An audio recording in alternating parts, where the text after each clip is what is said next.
Hello everyone, day 7 blog start করলাম।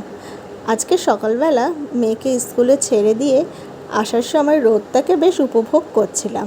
মানে খুব চড়া রোদ ছিল না, কিন্তু ছিল, গায়ে লাগার মতো রোদ নয়। মেয়েকে স্কুলে দিয়ে আমি সোজা চললাম আমার গন্তব্যস্থলে, মানে আমার বাজারে যেতে জানেন তো আমার প্রতিদিনই ভালো লাগে। তা আবার গিয়ে দেখি আজকে কী মাছ উঠেছে। তা মাছ আজকে ভালোই উঠেছিল। তার মধ্যে আমি নিলাম লোটে মাছ, পাবদা মাছ আর তেলাপিয়া মাছ, আর তার সাথে নিয়েছিলাম চিংড়ি মাছ।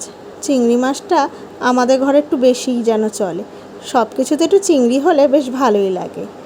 বাড়িতে এসে খেয়ে নিলাম মেথি ভেজানো জল, তারপরে লেগে পড়লাম প্রতিদিনের কাজে। প্রথমে করে নিলাম আমার জন্য একটুখানি বাটার টোস্ট, সেটা আবার চিনি ছাড়া গোলমরিচ দিয়ে। তারপরে ওদিকে মেয়ের রান্নাও কমপ্লিট করলাম, আর এদিকে একটুখানি জ্যান্ত তেলাপিয়া মাছের ঝোল বসিয়ে দিয়েছিলাম। সব কাজ সেরে বেরিয়ে পড়লাম মেয়েকে আনতে যেতে। আজকে মেয়েকে সময় মতো নিতে গেছিলাম, তাই মেয়েও বেশ খুশি। মেয়ে তো গাড়িতে উঠেই আবদার, এবার তাকে ক্যাডবেরি কিনে দাও। এই তো কিছুদিন আগে কত সর্দি জ্বর কত কিছুতে ভুগলো।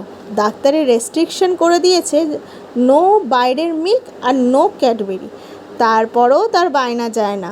যখন পেটটা ব্যথা করে তখন বলে মাম্মা নো ক্যাডবেরি, আর যেই পেট ব্যথা সেরে যায় অমনি বলে মামা গিভ মি ক্যাডবেরি। বলুন তো এ কী আবদার। তারপরে মেয়েকে খাইয়ে ঠাইয়ে স্নান করিয়ে দিয়ে ও একটু নিজের মনে খেলতে বসে গেছে। এই কালারগুলো নিয়ে এসে ও কী যে বানায় ভগবানই জানে। এদিকে আমি দুপুরবেলা ভাত আবার বাড়া শুরু করে দিয়েছি।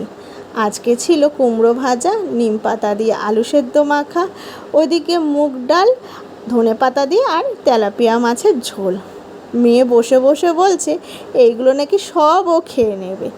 কর্তামশাইকে খাবারটা দিয়ে আসলাম, তারও কাজে খুব ব্যস্ত। সেও আজকে অনেক লেটে খেয়েছে। আমাদের ততক্ষণে সবার খাওয়া হয়ে গেছে। দুপুরবেলা খেয়ে দিয়ে ঘুমিয়ে উঠে মেয়েকে নিয়ে আজকে একটু বেরিয়েছিলাম যাদবপুরের দিকে, কেননা অনেক দিন হলো মেয়ের জন্য জামা কাপড় আর কেনা হচ্ছে না সময়ের জন্য। তাই আজকে যাদবপুরে গেলাম। মা বলল যা মেয়ের জন্য কটা জামা কাপড় নিয়ে আয়। মেয়ে তো বেশ খুশি বেরিয়ে আজকে, তার এটা চাই ওটা চাই। আর প্রথমে ঢুকেছিলাম যেই দোকানে, সেই দোকান থেকে নিলাম আমাদের একজন রিলেটিভের জন্য একটা জামা। তারপরে নিলাম মেয়ের জন্য একটা ব্যাগ। সে তো ব্যাগ দেখে এখন নাছোড়বান্দা, তাকে একটা ব্যাগ কিনেই দিতে হবে। তো এই ব্যাগটা তার পছন্দ হলো, তাকে দিলাম। সেখান থেকে বেরিয়ে আমি কিনলাম দুখানা ফুলের টপ। এই দোকানের জামাগুলো দেখে মেয়ে বলছে এই জামাগুলোও নাকি তাকে সব কিনে দিতে হবে। কি আবদার বলুন তো। যাই হোক, আমি দুটো ফুলের টপ কিনে ঢুকে পড়লাম মেয়ের জন্য জামা কিনতে। প্রথমে দোকানটায় ঢুকে যাও বা একটা জামা পছন্দ হয়েছিল, সেটার আবার কালারটা আমার ঠিক ভালো লাগলো না। তারপরে ওখান থেকে ফিরে আবার ঢুকলাম অন্য একটা দোকানে। সেখানে গিয়ে মেয়ের জন্য দুটো জামা পছন্দ করলাম। প্রথম জামাটা হচ্ছে এই ইয়েলোর মধ্যে জিন্সের মধ্যে, আর সেকেন্ড জামাটা হচ্ছে এই হোয়াইট কালারে। তা দুটোই মেয়ের খুব পছন্দ। আর আরেকটা জামা কিনেছি পরে, সেটা আর ভিডিওতে দেওয়া হয়নি, সেটা পরে দেখাবো। এদিকে বাড়িতে ফেরার পথে মেয়ে তো ক্লান্ত।